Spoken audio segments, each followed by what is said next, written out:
इस बीच आज भले ही मार्केट में प्रेशर देखने को मिल रहा हो, लेकिन अभी भी कई लोग ऐसा मानते हैं कि ये बाय ऑन डिप्स मार्केट है। और हमने ख़ास बातचीत की थी एम्बेड कैपिटल के सौरभ मुखर्जी से और मेहराबुन ईरानी से निर्मल बैंक के। उनका भी यही व्यू है कि अच्छा बाइंग का मौका है यहाँ पे, और इनफैक्ट आने वाले 6 महीनों में सेंसेक्स 29,500 के भी पार हो सकता है। Our view remains that the year-end Sensex, financial year-end Sensex, is heading for around 29,500. So there's a little bit of upside in the market over the next 6 months. But more specifically, I think to make money in India, you have to play specific themes. So, for example, the theme of PSU bank sliding, smaller private sector lenders doing well, or the theme of black money being severely squeezed in our country, and therefore aspirational consumption doing well as spending on residential real estate continues to be weak. So you have to play specific themes in India to make money, is my view. I don't have any reason to believe that buying the index itself will result in your making a lot of money. So I remain positive on the market. ये कहूंगा कि market काफी सारे positive discount कर चुका है अभी. Some stocks have gone up too much. Market can fall 100, 200, 300 points कभी भी निफ्टी में. मैं नहीं कहता हूँ नहीं कर सकता है. But I don't think the trend is going to get broken so easily. We are on a good wicket even now. Nitasha, metal stocks आज वीक हुए हैं। टाटा स्टील, वेदांता, हिंडाल्को, सभी में थोड़ा प्रेशर आज के सेशन में देखा जा रहा है। अभी कुछ देर पहले जब सुमित डेटा शेयर कर रहे थे निफ्टी से डिस्काउंट वाले शेयर्स की, टाटा स्टील का उन्होंने जिक्र भी किया था, 71% डिस्काउंट पर ही ट्रेड कर रहा है। ये स्टॉक्स अभी भी अपने हायर लेवल से काफ़ी नीचे हैं, लेकिन एक फैक्ट ये है कि 2016 से की स्टार्ट से अब तक एक अच्छा रनअप भी दिखा चुके हैं। लेकिन इस रीसेंट रनअप के बाद क्या लगता है आपको कि जो मेटल्स हैं they are too hot to touch, या फिर अभी भी जो रिस्क रिवॉर्ड रेशियो है वो आपको अट्रैक्टिव लग रहा है? देखिए, अगर आप पूरे ही मेटल स्पेस में देखिए तो उनका जो अर्निंग्स है उसमें कोई बदलाव नहीं आया है। एक लैटेंट डिमांड था इकोनॉमी में, जिसकी वजह से कि इन कंपनीज़ ने थोड़ा बहुत बेहतरीन परफॉर्मेंस दिखाया जनवरी से लेकर अब तक। उसके अलावा थोड़ा सा जो इंटरनेशनल मार्केट्स हैं उसमें भी प्राइसेस स्टेबलाइज हुए थे। ये क्योंकि चाइना में जो कैपेसिटी थी काफ़ी हद तक उसको स्ट्रीमलाइन किया गया है, उसको शट डाउन किया गया है, उसकी वजह से थोड़ा सा स्टेबिलिटी आई थी। लेकिन अभी तक जो वो मीनिंगफुल रिकवरी है डिमांड की तरफ से और मीनिंगफुल रिकवरी है प्राइसेस की तरफ से, दोनों ही अभी काफ़ी we still long way off from it. So we would prefer not to take any call on the metal counters even now, till such time as there is some sign of recovery, either on the demand side or on the price side. एक बार फिर से इस series के जो out performance है ना उसमें देखते हैं। उसमें SBI ने जिस तरह का रिटर्न डिलीवर किया है, अब उपेंद्र SBI में आप देखिए ये जो ट्रेडिंग मूव भी शुरू हुआ था, आई थिंक 170 या 175 से शुरू हुआ था और ये चलते चलते आ गया है ऑलमोस्ट 250 के ऊपर अभी भी है ये। आज थोड़ा बहुत नीचे है, इसके बावजूद 250 के ऊपर है। अब इसी मूव में नेक्स्ट सीरीज़ में क्या एक्सपेक्ट किया जाए that this will try and touch may be 300 और something?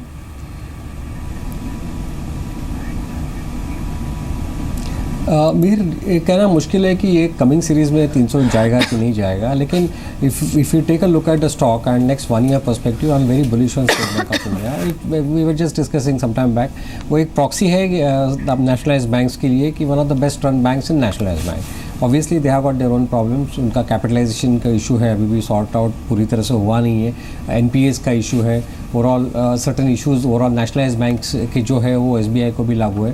But at least some steps are being taken today to address those issues. So और दूसरी बात हमें ये भी ध्यान में रखनी चाहिए कि ये स्टॉक बहुत नीचे भी गिरा है substantially from its highs.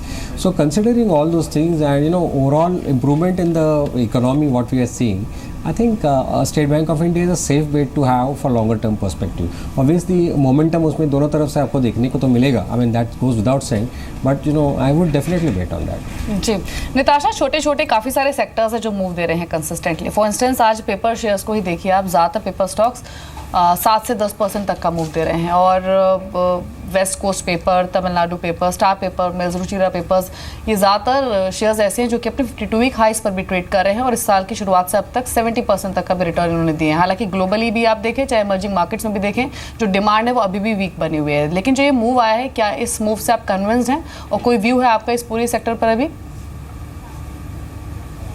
Definitely not, ये मूव अभी भी कन्विंसिंग नहीं है, क्योंकि आपने जैसे बताया कि डिमांड में कोई इम्प्रूवमेंट हुआ नहीं है, और जब तक डिमांड में कोई इम्प्रूवमेंट नहीं होता तब तक इस तरह का जो रनअप है वो सस्टेन करना काफ़ी डिफ़िकल्ट हो जाता है। ये जितना भी रनअप हुआ है ये ज़्यादा टेक्निकल इन नेचर है, ज़्यादा स्पेकुलेटिव नेचर से है, rather than any improvement on the fundamental side. तो as of now we would prefer to avoid the sector. जी, लेकिन चलिए आज के सेशन के कुछ और स्टॉक मूवर्स को देख लेते हैं। और आप देखिए एक मेनन बियरिंग 17% ऊपर है। टेक्सटाइल स्टॉक्स में अच्छी खरीदारी आज के सेशन में देखिए। V2 retail again strong volume साथ एक अच्छा गेनर रहा आज के सेशन में। लंबोदरा टेक्सटाइल्स यहाँ भी बाइंग इंटरेस्ट काफ़ी थे। एक सिंजन आप देखिए 7% से ज़्यादा का मूव दे रहा है सिंजन। इनफैक्ट उपेंद्र एक स्ट्रॉन्ग मूवर रहा है ये लिस्टिंग से अब तक ही, और अगर आप अर्निंग्स भी देखेंगे तो वहाँ भी हमने एक लगातार ग्रोथ रिफ्लेक्ट होते हुए देखी है। 466 के स्तर पर ऑलरेडी आ चुका है, आज भी 7% ऊपर है। नया निवेश का स्कोप आपको लगता है या नहीं? और दूसरी चीज़, जिन्होंने ऑलरेडी खरीदा हुआ है क्या उनको यहाँ पर पार्शियल प्रॉफिट्स बुक कर लेने चाहिए, या फिर स्टीम अभी भी बहुत हो सकती है शेयर में? मेरे ख्याल से जिनके पास ये शेयर है उन्होंने अभी भी रखना चाहिए, क्योंकि there is a possibility that this share will do quite well, I mean company will do quite well. दूसरी बात हमें ये भी ध्यान रखनी चाहिए कि we are staring at new highs in Indian markets now. If you take a view of next 1 to 1.5 years, I am pretty confident कि भारतीय मार्केट एक नए हाई पे हमें देखने को मिलेगा। और maybe this will be after some minor correction immediately, but this is definitely opportunity. और जो क्वालिटी स्टॉक्स है उसमें आपको डेफिनेटली इन्वेस्ट करके रखना चाहिए, क्योंकि that is where you are going to get the return. So सिंचन I believe is a good stock, so you should continue to hold it. चलिए इस बीच इंडिया बुल्स हाउसिंग फाइनेंस को देखते हैं। इस समय साल के हाईएस्ट लेवल पे खड़ा है ये।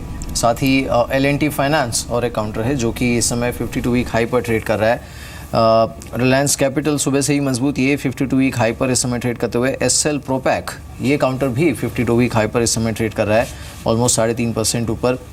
SL समूह की ये कंपनी है, दैट्स डिस्क्लोजर। और एक काउंटर है ब्रिटानिया, ये करीब 1% ऊपर है साल के नए हाई पर। Motilal Oswal Financial Services 52 week high पर इस समय ट्रेड कर रहा है। और आइनॉक्स लीजर, फिलिप्स कार्बन और शारदा एनर्जी, ये कुछ अन्य काउंटर्स हैं जो कि अपने 52 वीक हाई पर ट्रेड कर रहे हैं इस समय। इसमें से सुमित, आपकी सलाह L&T फाइनेंस और रिलायंस कैपिटल पर क्या है? देखिए L&T FH स्टॉक बिल्कुल अच्छा लग रहा है और एकदम हायर लेवल्स के आसपास ये ट्रेड कर रहा है। इसके अंदर सिर्फ एक फाइनल अभी प्रॉब्लम जो आएगी वो ये है कि 100 का शायद साइकोलॉजिकल लेवल एक रेजिस्टेंस के तौर पे आ सकता है स्टॉक के अंदर, पर जैसे ही 100 का लेवल क्रॉस करेगा तो इसके अंदर 120 के मूव तक हमको देखने को मिलेगा। इसके अंदर वीकनेस तभी देखने को मिलेगी जब ये 93 का लेवल ब्रेक करेगा, तो शायद ये 87 86 के लेवल्स तक आएगा, वो भी मार्केट में अगर हैवी करेक्शन आई तो। अदरवाइज ये स्टॉक बहुत अच्छा है, मुझे ऐसा लगता है ये स्टॉक के अंदर अभी निवेशक रहना चाहिए और आने वाले 3 से 6 महीने के अंदर बहुत अच्छा मूव देखने को मिलेगा। जहां तक आपका आरकेप का रिलायंस कैपिटल का सवाल था, रिलायंस कैपिटल अभी फिलहाल स्ट्रॉन्ग बना हुआ है, चार्ट्स के ऊपर अच्छा दिख रहा है। इमीडिएटली ये स्टॉक 500 लेवल क्रॉस करते ही इसके अंदर फ्रेश मूव देखने को मिलेगा, जिसके अंदर ये स्टॉक ऊपर में 525 और 540 तक के लेवल दिखाएगा।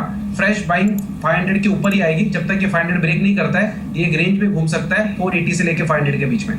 जी, इसके अलावा डेयरी स्टॉक्स इस पूरे हफ्ते ट्रेडर्स के रडार पर रहे हैं और आज के सेशन में भी आप देखिए उमंग डेयरीज 7% ज़्यादा का मूव दे रहा है, 67 के लेवल्स पर है। और प्रभात डेयरी में भी स्ट्रॉन्ग बाइंग है, वो भी स्ट्रॉन्ग वॉल्यूम्स के साथ। 11 लाख शेयरों का कामकाज हुआ है अब तक और स्टॉक अगर आप देखेंगे तो 7% ऊपर ट्रेड कर रहे हैं 88 के लेवल्स पर। यहाँ क्या प्रॉफिट बुक कर लेने चाहिए सुमित ट्रेडर्स को, या फिर होल्ड रखें शेयर्स? दीपल एक बार स्टॉक का नाम प्लीज रिपीट करेंगे, आवाज ब्रेक हो गया। प्रभात डेयरी। आई थिंक देखिए इसके अंदर मेरे हिसाब से एक बार के लिए पोजीशन रख सकते हैं, क्योंकि स्टॉक ने एक अच्छा मूव दिया हुआ है और पिछले 3 से 4 दिनों में ही हमको ये मूव देखने को मिला है। आई थिंक जब तक ये थोड़ा सा वापस रिट्रेसमेंट नहीं होता तब तक अगर पोजीशन होल्ड करें। स्पेसिफिकली अगर प्रभात की बात करेंगे तो अभी 88.50 के आसपास ये ट्रेड कर रहा है। इमीडिएटली ऊपर में 92 से 95 तक के लेवल दिखा सकता है। 84 का इसमें स्टॉप लॉस लगा के पोजीशन एक बार होल्ड करना चाहिए। जी, चलिए इसके साथ ही जो डेरिवेटिव्स में स्टॉक एक्टिव रहे हैं उनमें हमने जस्ट डायल इंजीनियर्स इंडिया की बात की, लेकिन साथ ही जो हाउसिंग फाइनेंस कंपनीज हैं या फिर पूरा ही NBFC पॉकेट है, वहाँ भी काफ़ी रुझान आज सकारात्मक है। आप देखिए India bulls Housing finance, LIC housing finance 2% के गेंस लेकर ये स्टॉक ट्रेड कर रहे हैं। आप देखिए बजाज फाइनेंस 10,000 के लेवल पर और 2% का उछाल यहाँ भी रहा है। उपेंद्र, ये जो NBFC स्टॉक्स हैं या फिर हाउसिंग फाइनेंस कंपनीज हैं, ये पूरा ही स्पेस एक स्ट्रॉन्ग मूवर रहा है, डार्लिंग सेक्टर रहा भी है, लेकिन अभी नए निवेश के लिहाज से कहीं कंफर्ट मिल रहा है आपको वैल्यूएशन के लिहाज से? और दूसरा ये कि बजाज फाइनेंस जैसे स्टॉक्स जो कि एक्सपेंसिव कैटेगरी के होने के बावजूद भी लगातार बायर्स का इंटरेस्ट यहाँ बना रहा है, क्या परफॉर्मेंस जो है इन स्तरों से भी और स्ट्रॉन्ग हो सकती है?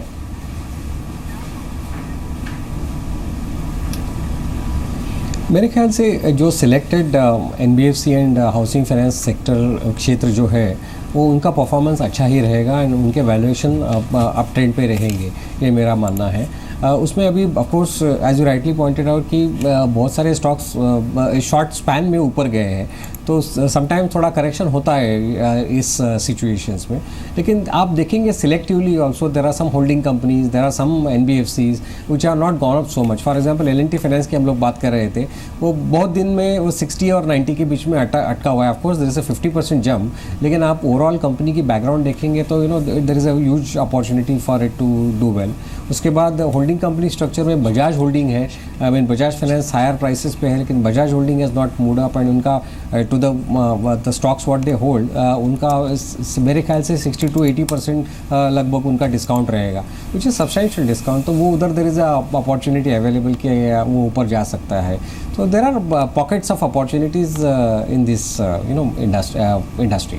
जी, यानी अभी भी पॉकेट ऑफ अपॉर्चुनिटीज़ हैं पूरे ही NBFC स्पेस में, और एक स्ट्रॉन्ग रिटर्न्स इस पूरे ही सेक्टर ने डिलीवर किए हैं। लेकिन कई ऐसी छोटी कंपनियां हैं जिन्होंने निवेशकों को फ़ायदा पहुंचाया नहीं, लेकिन अपने ओनर्स की जो प्रॉफिटेबिलिटी है उसको एक मेगा जंप दिया है। और यहाँ हम बात कर रहे हैं शिल्पा शेट्टी की। क्या है शिल्पा शेट्टी का पूरा मार्केट कनेक्शन, समझ लेते हैं। और सुमित हमारे साथ मौजूद हैं, बताइए सुमित। शुक्रिया दीपाली।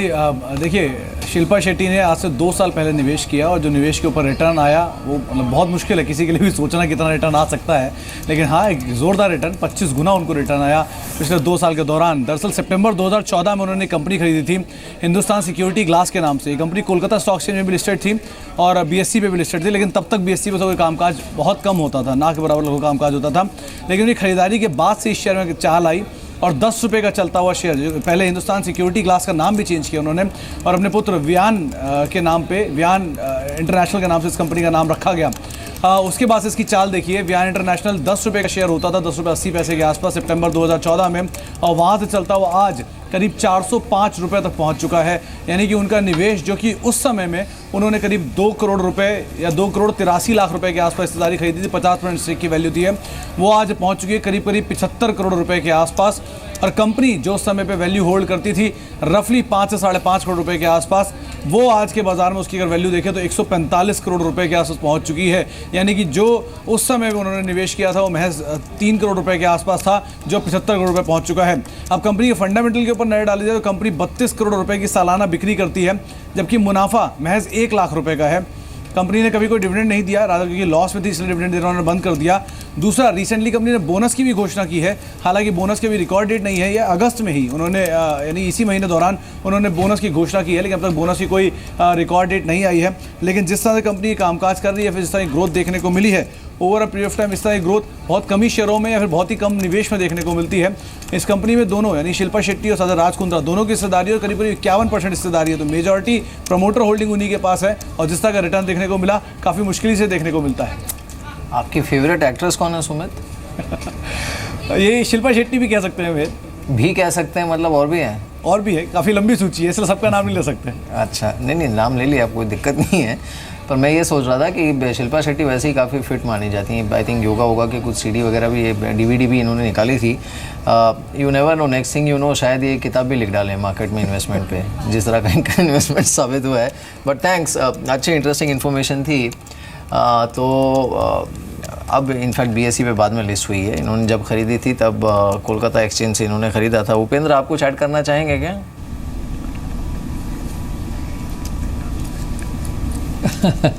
नहीं, ये कंपनी को मैं फॉलो नहीं कर रहा हूँ, लेकिन ऐसी बहुत सारी कंपनियां हैं कि जो मोमेंटम उसमें बहुत ज़्यादा है।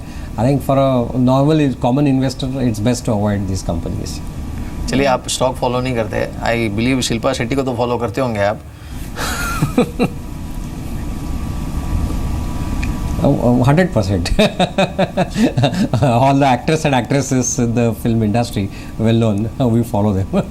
जी, लेकिन स्टॉक जिस तरह से बताया सुमित ने भी कि आप देखिए कितना स्ट्रॉन्ग मूव इसने दिया भी है और 400 रुपये का अब ये शेयर हो चुका है जिसकी वैल्यू काफ़ी कम हुआ करती थी एक समय में, इनफैक्ट जब खरीदा गया था तब।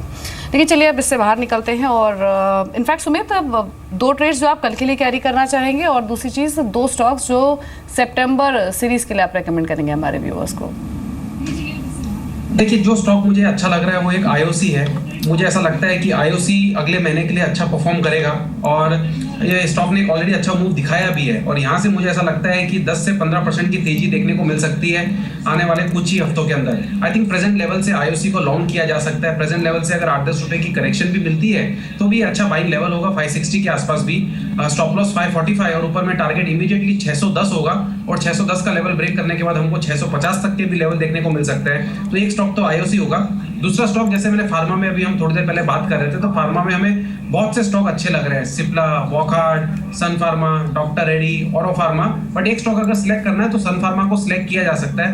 हमें ऐसा लगता है कि सन फार्मा इमीडिएटली 820 के लेवल्स के लिए तैयार हो रहा है और जैसे ही 820 का लेवल ब्रेक करेगा तो हमको 870 से 880 का मूव भी देखने को मिलेगा। ट्रेडिंग के लिहाज से अगर स्टॉप लॉस रखना है तो उसके अंदर 760 रखना होगा और पोजिशनल बेसिस के ऊपर अगर स्टॉप लॉस रखना है तो उस केस के अंदर स्टॉप लॉस रखना पड़ेगा 725 730 के लेवल्स के आसपास। जी, तो ये कुछ ट्रेड्स बताए हैं सुमित ने जो कि आप देख सकते हैं कल के लिए भी और सितंबर सीरीज के लिए भी। लेकिन आखिरी के 25 मिनट्स में कमाई कहाँ हो सकती है ये जान लेते हैं, रुक कर लेते हैं फाइनल बेट का।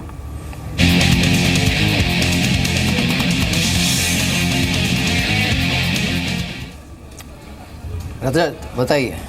जी बिल्कुल, बीपीएल लिमिटेड होगा आज का शेयर जिसमें मानता हूँ कि यहाँ पर तेज़ी बन सकती है और वैसे भी कंज्यूमर ड्यूरेबल स्टॉक्स फोकस में आते चले जाएंगे क्योंकि अब जब त्योहारी सीजन शुरू होगा तो कहीं ना कहीं यहाँ पर डिमांड में स्पाइक की आशंका है। देखिए एक तो टेक्निकल्स बहुत स्ट्रॉन्ग है, बहुत स्ट्रांगली रिवर्सल दे रहा है निचले स्तरों पे और 2016 के उच्चतम स्तर के करीब पहुंचने की कोशिश करेगा, यानी कि अभी जो प्रीवियस हाई है 42.4 वहाँ पर नहीं तो फिर 42.8 के लेवल्स तक पहुंचने की क्षमता रखेगा। अगर ये लेवल्स ब्रीच हो गए तो उसके बाद बहुत ज़्यादा स्ट्रांगली तेज़ी पकड़ सकता है। लेकिन इस वीक के ही चार्ट देखेंगे तो निचले से बहुत स्ट्रांगली खरीदारी बीपीएल पे होती हुई नजर आई है और ऑलमोस्ट वीक के उच्चतम स्तर पर ट्रेड कर रहा है। अब Q1 के जो नतीजे आए थे, वन टाइम गेन जरूर दिखाई दिया था अदर इनकम की वजह से, लेकिन 6.4 करोड़ से बढ़कर 15.8 करोड़ की आय थी और ऑपरेटिंग घाटा जो था वो भी कम होता हुआ नजर आया।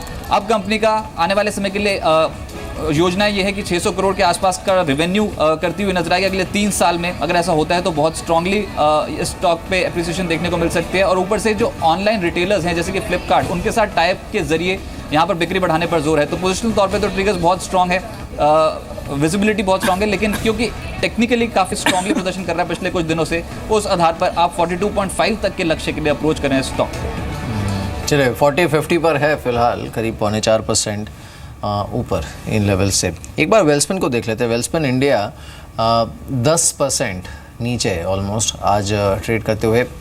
एक बार बीच में खुला भी था सर्किट इस पे, लेकिन उसके बाद एक ब्लॉक डील हुई, उसके बाद फिर से काउंटर लोअर सर्किट पे। इस पूरे हफ्ते में ये ऑलमोस्ट 48% गिरा है। सुमित, वेल्सपन नहीं, एक बार ये स्टॉक्स में वेट करना चाहिए फ्रेश ट्रेडिंग के लिए, फ्रेश इन्वेस्टमेंट के लिए। स्टॉक ने पिछले 4 दिनों के अंदर ये स्टॉक ने 100 रुपये से करेक्शन स्टार्ट करी है और 50 रुपये के लेवल के आसपास आ गया है। आई थिंक एक बार बिल्कुल वेट करना चाहिए जब तक इसके अंदर कोई सिग्नल्स नहीं मिलते, कोई फ्रेश न्यूज़ ट्रिगर नहीं होती है, तब तक स्टॉक को अवॉइड करें और फ्रेश बाइंग नहीं करनी चाहिए। जी, तो नई बाइंग की सलाह नहीं है और अभी अवॉइड करें। इस पूरे ही वीक करीब 47% ये शेयर टूटा है। लेकिन जिन स्टॉक्स ने इस हफ्ते अच्छा मूव दिया है उन्हें एक बार देख लेते हैं। आप देखिए फर्टिलाइजर स्पेस से दीपक फर्टिलाइजर 30% तक के रिटर्न्स इसने डिलीवर किए हैं। एक मेनन बियरिंग 31% चला है ये शेयर भी। ऑटो एंसिलरी स्पेस की एक और कंपनी जेबी मोटर, जिसके शेयर ने 34% तक का मुनाफा अपने निवेशकों को या फिर ट्रेडर्स को दिया है। एक आप देखें V2 रिटेल, हमने बातचीत की भी अभी कुछ देर पहले, और एक टाइम टेक्नो 27% के गेंस इस स्टॉक की ओर से भी आते हुए दिखे हैं। अभी निताशा, स्मॉल कैप और मिड कैप कैटेगरी के कुछ स्टॉक्स हैं जो आपके रडार पर हैं नियर टर्म पर्सपेक्टिव से। नियर टर्म पर्सपेक्टिव से जो स्टॉक्स हम लोग के रेडार पे, एक तो जितनी भी स्टॉक्स कंजम्पशन रिलेटेड हैं, तो अगर आप ऑटो सेक्टर में जिस तरह का ग्रोथ एक्सपेक्टेड है उसको देखते हुए ऑटो एंसिलरी काफ़ी अट्रैक्टिव लग रहा है करंट लेवल्स। हम लोग का टॉपिक उसमें मदरसन सुमी, रामकृष्णा फोर्जिंग रहेगा। उसके अलावा अगर आप फर्टिलाइज़र स्पेस में देखिए, जिस तरह से मानसून्स काफ़ी बेहतरीन रहे हैं, उसकी वजह से जो खरीफ सोइंग है उसमें एक अपटिक देखने को मिला है, जिसका बेनिफिट फर्टिलाइज़र कंपनीज़ को मिलना है। तो उसमें हमारी टॉपिक जो है वो पीआई इंडस्ट्रीज़ और यूपीएल लिमिटेड रहेगा। इसके अलावा इंफ्रास्ट्रक्चर जो कि रोड साइड में है उसमें काफ़ी ट्रैक्शन देखने को मिल रहा है। रिसेंटली काफ़ी प्रोजेक्ट्स अनाउंस हुए हैं। उसके अलावा गवर्नमेंट ने भी कमिटमेंट दिया है कि in terms of lane kilometres इस साल हम लोग को एक इंक्रीज़ देखने को मिल सकता है। और कंसिस्टेंटली कंपनीज जिनका कि एग्जीक्यूशन स्ट्रेंथ रहा है इस स्पेस में, वो काफ़ी अट्रैक्टिव लग रहे हैं। हम लोग का टॉपिक इसमें पीएनसी इंफ्राटेक रहेगा। जी चलिए एक बार फिर से उन स्टॉक्स को देखते हैं जहां पर सितंबर में एटलीस्ट अच्छी तेज़ी के इंडिकेशंस इस समय हैं। इसमें आप देखिए जस्ट डायल है, ये सितंबर सीरीज़ के लिए सबसे ज़्यादा चढ़ने वाले स्टॉक्स जो हैं वो हैं। इसमें जस्ट डायल है, EIL ये करीब 3.25% ऊपर है, वोकहार्ट ये करीब 3% ऊपर इस समय ट्रेड कर रहा है। साथ ही भारत फाइनेंशियल इंक्लूजन, कैडिला, ये कुछ काउंटर्स हैं जहाँ पर काफ़ी मोमेंटम देखने को मिला है। इसमें वोकहार्ट और EIL इन दोनों काउंटर्स पर उपेंद्र आपका व्यू क्या है?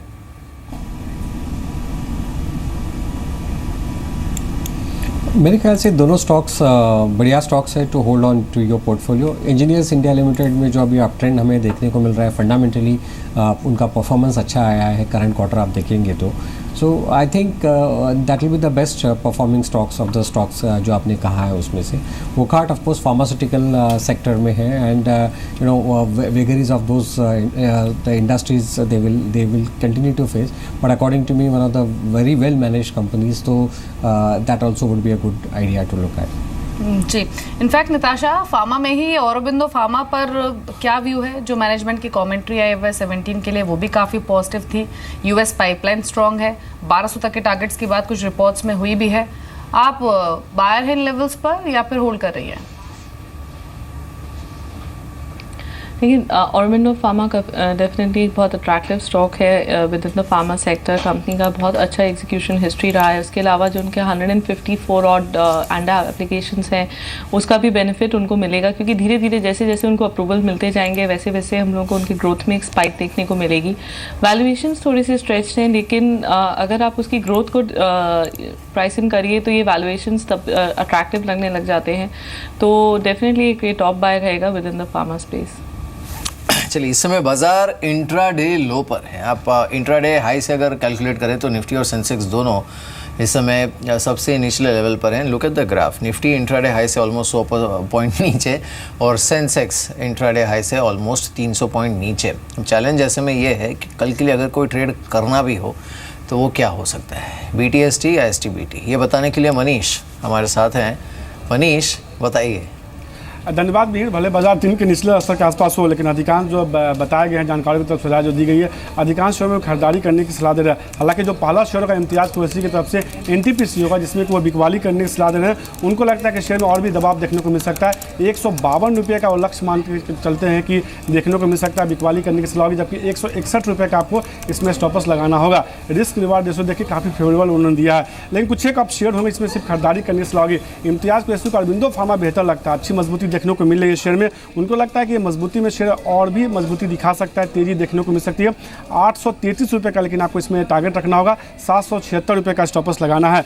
गेल होगा, स्वाति होटकर की राह है, उनको निर्मल बैंक की है, सिक्योरिटीज़ की है स्वाति होटकर, उनको लगता है कि गेल में खरीदारी करनी चाहिए।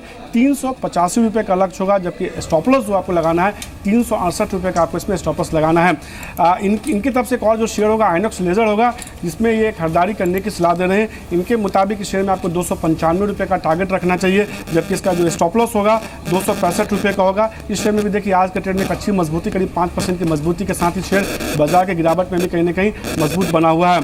जो आखिरी दो कॉलम में कुणाल दायमा के होंगे, इनके तरफ से दोनों शेयर में खरीदारी करने की सलाह दी गई। जैन इरिगेशन सुबह से एक अच्छी मजबूती देखने को मिल रही है, उनको लगता है कि शेयर में अभी और अच्छी तेजी देखने को मिल सकती है। 88 रुपये 50 पैसे का वो टारगेट मान के चल रहे हैं, जबकि 83 रुपये 80 पैसे का इसमें स्टॉपर्स लगाने की वो सलाह दे रहे हैं। और आखिरी शेयर होगा Cadila health care. Pharma stocks में वैसे ही देख रहे हैं कि एक अच्छी मजबूती देखने को मिले। कैडिला उनको लगता है कि खरीदारी करनी चाहिए, 396 रुपये का इसमें टारगेट रखना चाहिए, जबकि स्टॉप लॉस होगा 382 रुपये 50 पैसे का होगा। करीब 2% की मजबूती आज इस शेयर में देखने को मिल रही है।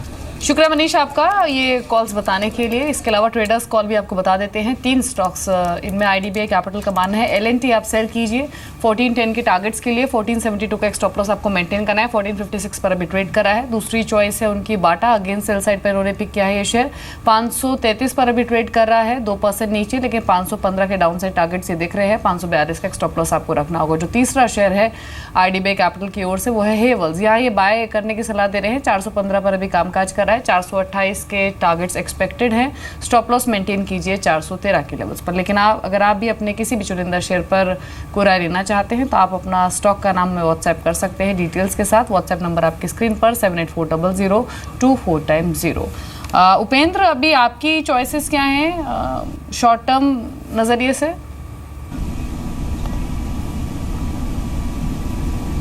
जैसे दीपाली मैं पहले कह रहा था कि शॉर्ट टर्म में थोड़ा करेक्शन मुझे लग रहा है, तो I will not recommend any short term immediate positions, but आप लॉन्ग टर्म इन्वेस्टर रहेंगे तो it is a very good market even now to buy for you.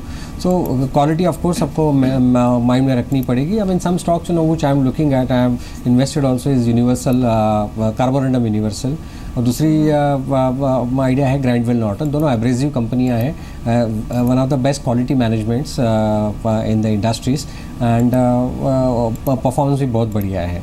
Obviously ये दोनों स्टॉक्स ऑलरेडी ऊपर जा चुके हैं, ये हमें ध्यान में रखना चाहिए। लेकिन if you are looking at like 1.5 years period, तो definitely you shouldn't hesitate in investing in this stocks. इस बीच जो नुकसान इस समय है निफ्टी पर, उसमें विप्रो सबसे ज़्यादा नुकसान में, करीब 3.25% नीचे है।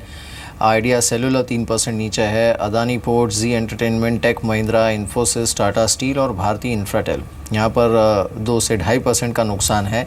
स्टेट बैंक ऑफ इंडिया और HDFC लिमिटेड ये करीब 1.25-2% नीचे इस समय ट्रेड करते हुए, और निफ्टी है 8588 पर। अब प्रॉब्लम मार्केट के लिए ये भी है कि आज एक तो एक्सपायरी और उसका ओवरहैंग मार्केट पर, सेकेंडली जैक्सन होल की मीट के बाद जो बयान आएगा फेड की तरफ से, उसके चलते वैसे भी थोड़ी नर्वसनेस मार्केट में बनी हुई है। लेकिन नताशा, अगर शॉर्टर टर्म पर्सपेक्टिव से भी हम देखें, अब वो चाहे कुछ भी इकोनॉमी पर बोले, बट ऑब्वियसली जिसका मार्केट को डर है in terms of a rate hike, उस पर पता नहीं कितनी क्लैरिटी वो दे पाएंगे। और अगर ये नहीं होता है देन फिर से नियर टर्म में एटलीस्ट एक रिलीफ या फिर ब्रीदर मार्केट को मिलेगा कि रेट हाइक कम से कम इमीडिएटली नहीं होने वाला है US में। क्या ये एक्सपर्ट दे सकता है मार्केट को कल या फिर मे बी सोमवार के मार्केट में? डेफिनेटली अगर वो ये इंडिकेट करते हैं कि सितंबर मंथ में रेट हाइक नहीं होगा, जिसके चांसेस काफ़ी लो लग रहे हैं, लेकिन अगर वो लोग ऐसा अनाउंसमेंट देते हैं तो ये एक्सपर्ट देखने को मिल सकता है इंडियन मार्केट्स में। क्योंकि अगर आप देखिए पिछले 3-4 दिन से सारे ही मार्केट्स, इंडिया इंक्लूडेड, काफ़ी कॉशियस लेवल्स पे रहा है, गिवन द फैक्ट कि आज उनका वो मीटिंग का अनाउंसमेंट है।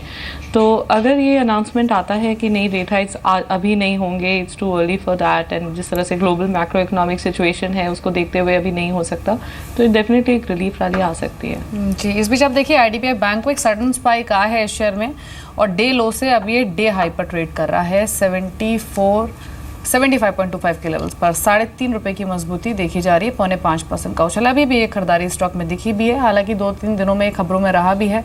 Tier 1 बॉन्ड्स के जरिए 1500 करोड़ जुटाने की भी खबरें रही हैं। NSE में 3% स्टेक सेल को लेकर भी चर्चा में रहा है ये शेयर। आपकी राय क्या है उपेंद्र IDBI बैंक पर?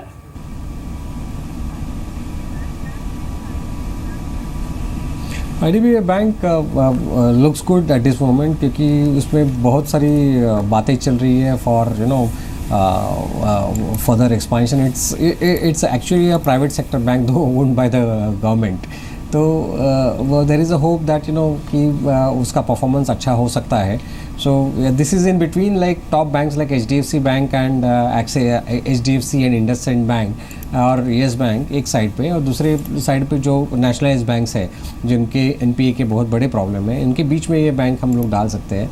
सो I think whoever is holding it, उनको होल्ड करना चाहिए, दैट्स माय व्यू। सुमित, आप और कोई ट्रेड रेकमेंड करना चाहेंगे क्या? क्लोजिंग जिस तरह की आ रही है उसमें एटलीस्ट एक चीज़ अच्छी है कि आज FMCG में देखिए ITC, इसने ठीक ठाक स्टेडीनेस दी है मार्केट को। अगर ये भी नेगेटिव होता, प्रेशर में होता, तो मार्केट यहाँ से और नीचे हो सकता था। ITC पर आपका ट्रेड क्या होगा कल के लिए? देखिए ITCS इसने स्टॉक ने होल्ड करके रखा हुआ है, 252.80 का अभी प्राइस चल रहा है। आई थिंक ये स्टॉक के अंदर सेलिंग नहीं बनी हुई है, ये स्टॉक अभी भी ठीक लग रहा है। 248 के स्टॉप लॉस से ITC को बाय कर सकते हैं। ऊपर में टारगेट भी कोई ज्यादा बड़ा नहीं मिल रहा है, लेकिन 260 तक के मूव के लिए हम खेल सकते हैं। 252, 250 पे बाय करेंगे, 248 का स्टॉप लॉस और 260 के टारगेट के लिए एक बार इसमें ट्रेड लिया जा सकता है।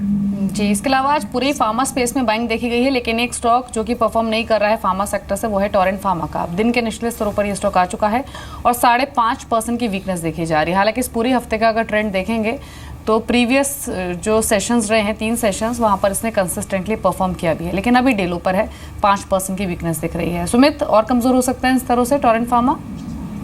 देखिए दीपाली, ये स्टॉक ने ऑलरेडी बहुत अच्छा मूव दे दिया है। इसी वीक के अंदर हमको ये स्टॉक में 150 से 200 रुपए का मूव देखने को मिला था। अब कल का जो कैंडल था वो अकेला कैंडल 1580 से लेके ऊपर में 1720 तक लेके गया था, तो इसका मेजर सपोर्ट बन रहा है 1580। और आज का कैंडल मोटा मोटी उसी कैंडल को पूरा एंगल्फ करने वाला है। एंगल्फ का मतलब पूरा उस कैंडल को पूरा जितना तेजी दिखाया था एक ही दिन के अंदर पूरा मंदी दिखाने की कोशिश कर रहा है। अगर ये 1580 का लेवल टूटता है तो इसके अंदर सेलिंग बन सकती है। जब तक 1580 का लेवल नहीं टूटता है, ये 1580 से लेके 1700 के बीच में ही घूमेगा।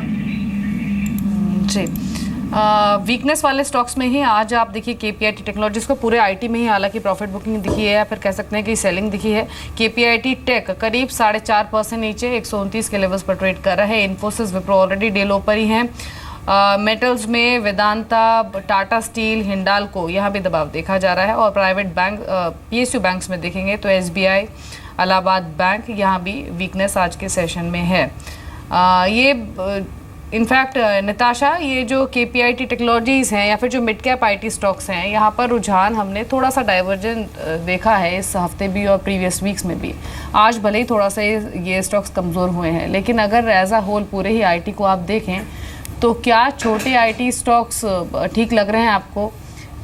इनफाइनाइट कंप्यूटर्स, एक्सिकेट्स इंजीनियरिंग, इन्फो एज, ये कुछ ऐसे शेयर्स रहे हैं जिन्होंने रिटर्न वाइज भी और अर्निंग वाइज भी परफॉर्म किया है।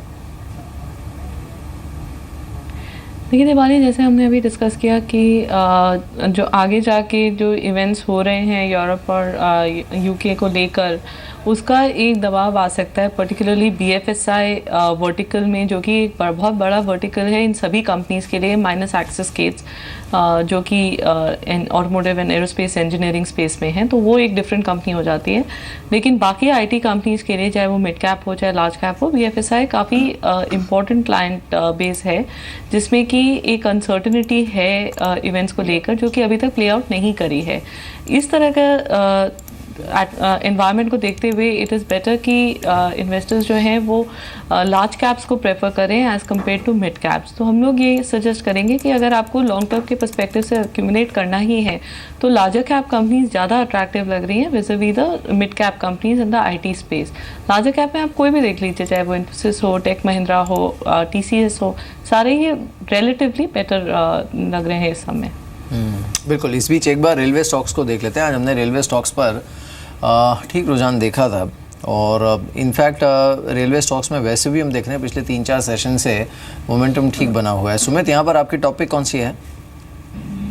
वेल देखिए, ये स्टॉक्स इतना मूव देते नहीं है, बट अभी पिछले कुछ दिनों से हमको देखने को मिला है। अगर हम ट्रेड करना चाहें और इसमें किसी ने करना है तो टैक्स रेल के अंदर एक काम किया जा सकता है। टैक्स रेल में 108-109 के आसपास ये ट्रेड अभी चल रहा है, ट्रेड हो रहा है। ऊपर में 118-120 का इमीडिएट हमको मूव देखने को मिल सकता है। तो आई थिंक टैक्स में को रेल जब तक ये नीचे के अंदर वापस 100-102 के नीचे नहीं जाता तब तक अभी ये स्ट्रांग है। ये इमीडिएट रेजिस्टेंस फेस करेगा अपना 200 DMA के आसपास, जो कि 118-120 है। उसके बाद इसके अंदर मूव देखने को मिलेगा जिसके अंदर ये 130-140 तक के मूव दिखाएगा।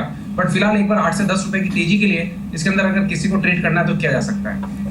जी, मार्केट्स क्लोज होने वाले हैं और दिन के निचले स्तर पर मार्केट्स आ भी चुके हैं। 8600 के लेवल को निफ्टी ब्रीच कर चुका है और 60 पॉइंट से ज्यादा की वीकनेस के साथ 8586 के लेवल पर कामकाज कर रहा है। सेंसेक्स में भी 250 अंकों की कमजोरी है। जिन स्टॉक्स में आज सबसे ज्यादा सेलिंग प्रेशर हावी हुआ है उनमें आप देखिए IT स्टॉक्स, विप्रो 3.25% नीचे ट्रेड कर रहा है। इन्फोसिस टीसीएस में भी परफॉर्मेंस वीक ही रही है, 2% से ज़्यादा की कमजोरी इन स्टॉक्स में दिखी है। एक अदानी पोर्ट्स 3% की वीकनेस यहाँ भी है। आइडिया सेलुलर करीब 2.5% नीचे। टेक महिंद्रा में भी 2% की गिरावट अभी देखी जा रही है। इसके अलावा टाटा स्टील, एचडीएफसी लिमिटेड, भारतीय इंफ्राटेल और एसबीआई, ये सभी और शेयर्स जहाँ पर 2% से ज़्यादा की वीकनेस आज के सेशन में दिख रही है। लेकिन ऑन द कॉन्ट्रेरी जो कि आज वीक मार्केट में भी पॉजिटिव जोन में रहे, यहाँ पे स्ट्रेंथ जिन्होंने दिखाई उनमें था BHEL 3% ऊपर रहा, BPCL में भी करीब 2.5% का मूव। इसके अलावा गेल, ITC यहाँ भी 2% के आसपास की स्ट्रेंथ आते हुए दिखी। कुछ और शेयर्स उनमें HCL technologies, Kotak Mahindra bank, axis bank, yes bank, यहाँ पर 0.5% से के आसपास का उछाल देखा गया। इसके अलावा मिड कैप कैटेगरी के शेयर्स देखें आज के सत्र में तो इंडेक्स डे लो पर ही रहा, लेकिन कुछ चुनिंदा शेयर्स रहे जहाँ से परफॉर्मेंस आती हुई देखी। ये बैंकिंग लूजर्स हैं आपकी स्क्रीन पर, bank of India, SBI, Allahabad bank, Andhra bank 2% नीचे, ये सभी शेयर्स अभी ट्रेड कर रहे हैं। साउथ इंडियन बैंक करीब 2% की कमजोरी दिखा रहा है। बैंक ऑफ इंडिया में भी 1.5% की कमजोरी दिख रही है। फेडरल बैंक भी करीब 2% नीचे कामकाज कर रहा है। चुनिंदा stocks mid cap small cap category के जिन्होंने स्ट्रेंथ दिखाई उनमें डेयरी स्टॉक्स रहे, उमंग डेयरीज, प्रभात डेयरी में अच्छी खरीदारी दिखी। ऑटो एंसिलरी स्पेस की कुछ चुनिंदा कंपनियां जिनमें मैनन बियरिंग, JBM ऑटो, जहां से हमने 14-15% तक के गेंस आते हुए देखे। पेपर स्टॉक्स में आज काफी एक्शन दिखा, ज़्यादा पेपर शेयर्स में वॉल्यूम्स भी अच्छे थे और जो स्ट्रेंथ थी वो भी 10 से 15% तक की दिखी थी। मार्केट क्लोज हो चुके हैं और एक वीक नोट पर ही इस सीरीज की एक्सपायरी हुई है, वो भी 8600 लेवल के नीचे। बीते दो वीक्स में हमने देखा भी था कि 8600 से 8700 के बीच में इंडेक्स घूमते हुए नजर आया, लेकिन फाइनली इस एक्सपायरी के दिन 8600 के लेवल को भी निफ्टी ने ब्रीच किया। ये सीमेंट शेयर्स, पेपर स्टॉक्स, के कुछ चुनिंदा छोटे सेक्टर्स रहे जहां पर अच्छी मजबूती आज के सत्र में आते हुए देखी। सुमित, आपके कमेंट्स क्या हैं इस क्लोजिंग पर? देखिए, क्लोजिंग तो अच्छी नहीं हुई है, एकदम लोअर लेवल्स के आसपास क्लोजिंग दी है मार्केट ने और पूरा सेलिंग प्रेशर देखने को मिला है। एक्सपायरी की वजह से भी हो सकता है कि मार्केट का दबाव हमको ज़्यादा देखने को मिला है, बट मेरा लेवल अभी भी सेम रहेगा दीपाली, जो हम शो के स्टार्ट से बात कर रहे हैं 8580। इस लेवल के नीचे अगर निफ्टी जाता है तो हमको फ्रेश ब्रेकडाउन देखने को मिलेगा निफ्टी के अंदर। उसके बाद हमको सितंबर फुल सीरीज के अंदर देयर इज अ पॉसिबिलिटी कि हमको दबाव देखने को मिले और नीचे में हमको 8400 और 8300 के भी लेवल देखने को मिल सकते हैं। बट ये मेरा कॉल स्टार्ट होगा 8580 टूटने के बाद और उसके नीचे क्लोजिंग जरूरी है। जब तक वो लेवल टूटता नहीं है, एक पुल बैक वापस देखा जा सकता है 8640, 8650 इमीडिएटली, और फ्रेश तेजी 8700 के बाद ही देखने को मिलेगी। तो मैं इस रेंज का टूटने का इंतजार करूंगा, या तो ऊपर की तरफ या फिर नीचे की तरफ जी। तो फाइनली 8600 के नीचे क्लोजिंग बाजार की होते हुए, नताशा आप क्या कहेंगी क्लोजिंग पे? डेफिनेटली म्यूटेड क्लोजिंग है। इनफैक्ट अगर आप पिछले एक्सपायरी सेशन से कंपेयर करिए both June and July, this is relatively weak. लेकिन आगे जाके जो फेस्टिव सीज़न है उसकी वजह से एक अप मूव देखने को मिल सकता है, गिवन प्रोवाइडेड US से कोई ऐसा इंडिकेशन नहीं आया जिसकी वजह से कि एक डाउनवर्ड प्रेशर रहे। लेकिन आगे जाके we do expect the markets to start trending upwards. बिल्कुल, चलिए शुक्रिया नताशा इस बातचीत में शामिल होने के लिए। उपेंद्र आपका भी शुक्रिया और सुमित आपका भी शुक्रिया। लेकिन जाने से पहले आपको फिर से एक बार याद दिला दें, स्टेट बैंक ऑफ इंडिया के बाकी एसोसिएट बैंक्स के साथ मर्जर पर SBI चेयरमैन अरुंधति भट्टाचार्य की खास बातचीत आप हमारे साथ आज देख सकते हैं शाम 4:27 पर एक्सक्लूसिवली जी बिजनेस पर।